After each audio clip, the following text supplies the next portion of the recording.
Okay, welcome back. We're going to briefly go through the Lesson 8 notes.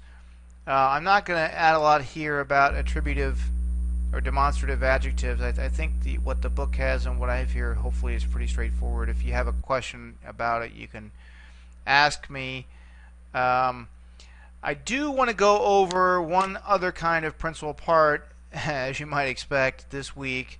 And again, don't worry so much about why we're doing this. It's going to become all clear all soon enough.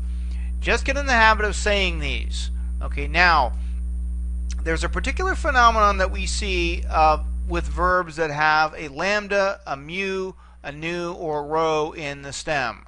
Okay, we're going to see a couple of oddities in Principal Part 2 and 3 when that happens. Again, don't worry about why. From your standpoint, it makes no difference at all why it happens. It just does. Okay, and once you get used to saying a few verbs with this, you're not going to be surprised when the pattern is reproduced more generally in other verbs that you meet that have this pattern. Okay, so again, it's only irregular from the standpoint of it's not something you've seen yet, but actually you're going to see that this supposed irregularity is pretty darn regular.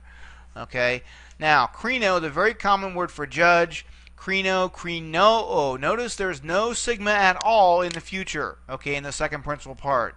Oh darn, I just gave away what it's for, but you're going to see soon enough. That's how we're going to build our future tense. But there's no sigma at all in that stem. Okay. Same thing with agero. It's agero, ageroo. There's no sigma at all in that. Okay, notice how the accent, though, moves to the last vowel. Okay, this is a particular peculiarity of this kind of verb. Okay, so crino, crinoo, ekrina. Okay, ekrina. Notice there's also no sigma in the third principal part, as you would expect. Like with luo, luso, elusa. Okay, here it's ekrina. Okay, not ekrisa. Ekrina. Okay, but here it's pretty predictable from here on out. Kekrika, kekrima, ekrithen. The last three are pretty, almost exactly what you would have expected. Okay, so crino, crinoo, ekrina, kekrika, kekrima, ekrithane. Okay, the verb to judge, used an awful lot in the New Testament. Okay, this is the verb for raise or to lift up. This is exactly the verb most commonly used to describe what happened to Jesus. Okay, agero, ageroo. Okay, there's no ageso or anything like that. There's no sigma. Okay, it's agero, ageroo, agera. Notice there's no sigma in the third principal part either. Okay, we do get the elongation instead of the augment, but that we should expect that because this is a word that already has an epsilon in the stem. Okay, so to make it clear, it's the third. Instead of having an epsilon there, you have an eta. You get an elongation. Agera. No fourth principal part for this one, at least not in the New Testament. But agegermai, okay, and agerthane. Okay, so agero, ageroo, agera, agegermai, agerthane. All right. So this is what's called a liquid stem. Don't worry about that at all now, but notice it's going to happen also for this word meno, which is the word for remain, which we've already met in an earlier chapter. Okay, its principal parts here are meno, menoo, emena, memenica.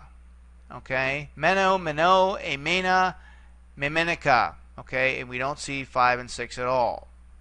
Okay, so this is again just another little peculiarity with this particular kind of verb. Okay, now let's take a look at angelo. Okay, the very, very common word or stem for announce. This is what, or preach. This is very, very often used in the New Testament to kind of spread the word around. So angelo, angeloo. Angela, Angelka, Angelmai, Angelane, or Angelthane. Okay, one of the two. Okay, so Angelo, Angeloo. Notice the only way to tell a difference with this one is the shift in accent. This is one case in which the accent really matters. Okay, and here you see the same phenomenon. The accent matters. This tells the difference actually between a present and a future. Okay, that accent is the only difference between the two of them. Okay, So Angelo, Angeloo, Angela, Angelka, Engelmai, Engelane, or Engelthane. You see both of these attested, so we learn both of them. Okay?